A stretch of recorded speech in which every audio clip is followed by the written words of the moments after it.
इस बात की चिंता मत कीजिए कि कहीं कोई आपको ना समझ तो नहीं समझ रहा। चिंता इस बात की कीजिए कि कहीं दूसरों की नजर में समझदार बनने के चक्कर में आप कोई नासमझी तो नहीं कर रहे। मैं हूं विनी आपके साथ, और चलो आज कुछ अच्छा सुनते हैं। एक बनिए की कहानी आपको सुनाती हूँ। गांव में उनका बहुत नाम था, बहुत चतुर थे और हर कोई जानता था कि पैसे का हिसाब किताब या नफा नुकसान का हिसाब किताब इस बनिए से बेहतर और कोई नहीं जानता। राजा जी कई बार नफा नुकसान से जुड़े सलाह के लिए बनिए को अपने यहां बुलाते थे।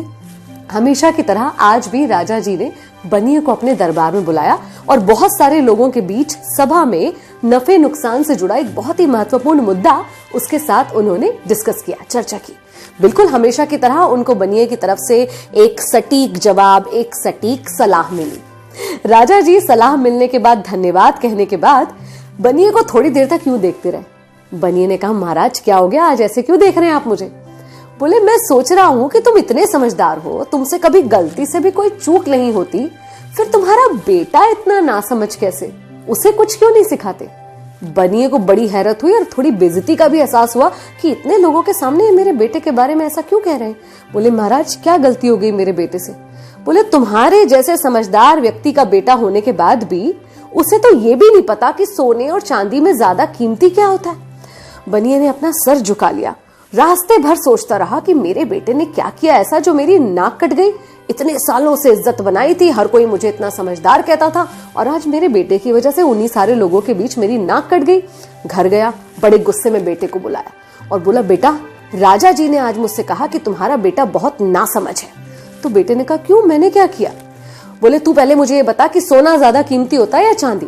बेटे ने फट से कह दिया सोना। उसे एक क्षण भी नहीं लगा इसका जवाब देने में। तो उसने कहा कि जब तुझे पता है कि सोना ज्यादा कीमती है तो फिर राजा सबके सामने ऐसा क्यों कह रहा था कि तुम्हारे बेटे को तो ये भी नहीं पता कि सोना ज्यादा कीमती होता है या चांदी? बेटा मुस्कुराया और अपने पिता से बोला कि पिताजी, मैं सब कुछ समझ गया। उन्होंने बताया कि राजा जी रोज सुबह एक सभा लगाते हैं और उसी सभा के सामने से मेरा गुजरना होता है स्कूल के लिए। राजा जी मुझे बुलाते हैं, एक हाथ में सोने का सिक्का लेते हैं, एक में चांदी का सिक्का लेते हैं और मुझसे बोलते हैं कि ले ले, इसमें से कोई एक सिक्का तू ले ले। और मैं चांदी का सिक्का उठा लेता हूँ और फिर सब लोग मुझ पर बहुत हंसते हैं और कहते हैं कि इसने कीमती सिक्का छोड़ के सस्ता सिक्का उठा लिया। तो बनिए ने कहा, तो तू जब जानता है कि वो सस्ता है तो तू वो सिक्का क्यों उठाता है? बेटे ने कहा, आप मेरे साथ अंदर चलिए। बेटा अपने कमरे में उन्हें लेकर गया जहां अलमारी चांदी के सिक्कों से भर चुकी थी। उसने कहा, पिताजी, जिस भी दिन मैं सोने का सिक्का उठा लूंगा उनका मजा खत्म हो जाएगा और ये खेल खत्म हो जाएगा।